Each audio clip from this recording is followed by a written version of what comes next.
Barakallahu fikum, Cheikh. 9e question. Assalamu alaikum wa rahmatullah. Mon époux prie dans une mosquée où l'imam, en prière, est dirigé vers la qibla, dans l'angle du mur. Et les fidèles sont dirigés différemment, face au mur, et non vers la qibla comme l'imam. Le responsable de la mosquée évoque comme raison la disposition de la moquette, qui ne permet pas de prier comme l'imam. Et il utilise le hadith, la qibla étant l'est et l'ouest, alors que la mosquée est grande et les fidèles peuvent largement prier face à la qibla comme l'imam. Mon époux a essayé de raisonner l'imam sans succès. Merci de nous éclairer à ce sujet. Comment doit-il prier? Ceci est-il légiféré? Barakallahu fikum. Tafaddal. Ce qu'il faut savoir, c'est que ce problème se trouve peut-être, Allahu a'lam, presque dans tous les pays du monde. Vous entendez? Voyez. Maintenant, quand par exemple construire une ville ou là, une ville par exemple, et dans cette ville ils vont construire une mosquée, etc. Non, c'est difficile à expliquer parce que ça a besoin de mots spéciaux en rapport avec les mathématiques ou plutôt l'architecture. Difficile à expliquer, mais je vous donne à peu près une idée comme ça, peut-être vous allez comprendre. Non, voilà, il y a par exemple une rue qui monte comme ça, ensuite une rue qui est coupée. Non, donc il y a un embranchement, maintenant il y a à droite, à gauche, tout droit, derrière. Hein. Sinon on va construire par exemple une mosquée ici. Une mosquée ici, par exemple, dans cet angle-là. Dans un angle ici par exemple, on va construire la mosquée. Non. Eux, ils vont la construire de façon à ce que cette mosquée ait deux façades, par exemple, une façade par là, en montant, ensuite on tourne à droite. On va faire la deuxième façade. Donc, eux, ils ne donnent pas trop d'importance à la qibla. Pour eux, la construction doit être adéquate avec la rue, les maisons, c'est-à-dire, ils vont dire si on va la construire de façon à ce qu'elle soit dirigée vers la qibla, donc cette construction va sortir de l'ordinaire, elle ne va plus être je ne sais pas comment vous expliquer, voilà, ça a rapport avec l'urbanisme, barakallahu fi, l'urbanisme. Normalement, non, ça c'est une mosquée. On doit bien faire attention à ce qu'elle doit être en face de la qibla. Mais lui, il te dit, en général, il te dit la qibla n'est pas très très loin, c'est juste un peu à droite ou un peu à gauche. C'est toujours comme ça. Elle n'est pas en face de la qibla, mais alhamdoulilah. Il va citer le hadith qu'a cité ici l'imam. بين المشرق والمغرب قبلة. Entre le mashriq, entre le levant et le couchant, qibla. Ce qu'il faut savoir, c'est que ce hadith s'applique par rapport aux gens de Médine. بين المشرق والمغرب قبلة. Chez nous en Algérie par exemple, c'est entre le nord et le sud qibla. C'est pas entre l'est et l'ouest. C'est entre le nord et le sud qibla. C'est pour ça en Algérie par exemple, pour connaître la qibla, il faut voir d'où se lève le soleil.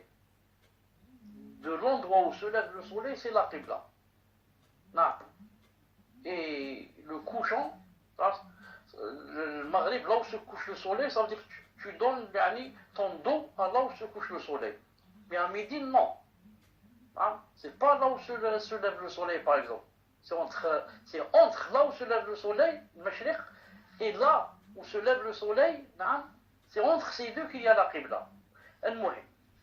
Revenons donc à notre problème. Normalement, avant de construire la mosquée, il vient de celui qui a relation avec le ministère des Affaires religieuses, et il vient ensuite l'architecte, et il voit où se trouve la qibla, la boussole, etc. Et voilà comment on doit construire. Mais les gens ne donnent pas d'importance à ça. Pour eux, le plus important, c'est l'urbanisme. C'est que tout soit, masha'Allah, bien enchaîné. La même chose pour la maison. Normalement, quelqu'un, quand il va construire sa maison, surtout, si ça revient à lui, c'est sa vie là, il va construire sa maison à lui, il doit bien faire attention. La première chose à demander, où se trouve la qibla, pour ne pas faire les toilettes, ne pas construire les toilettes qui sont dirigées vers la qibla. C'est interdit.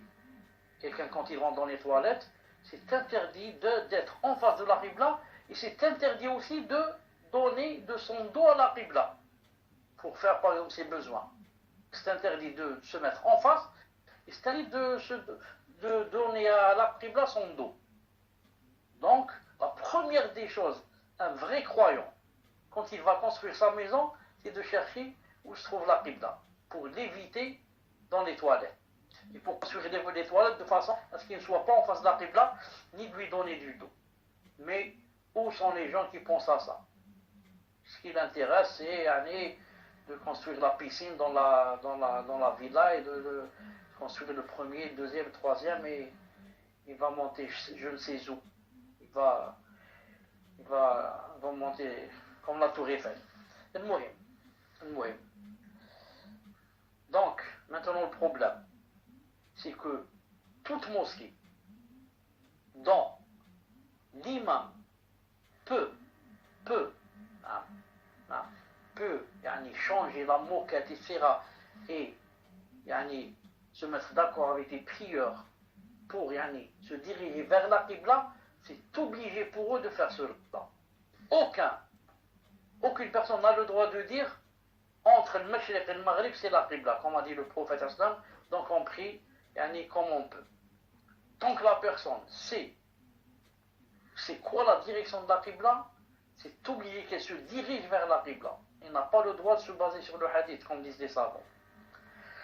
Et le fait que l'imam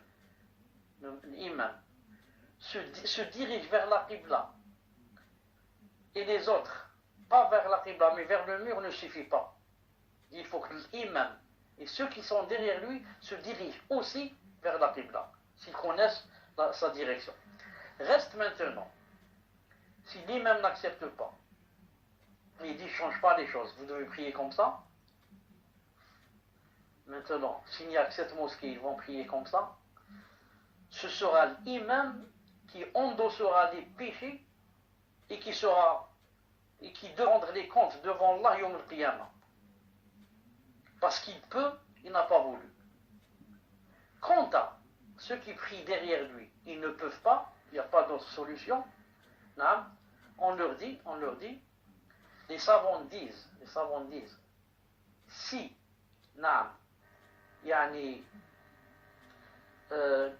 comment ça s'appelle, l'angle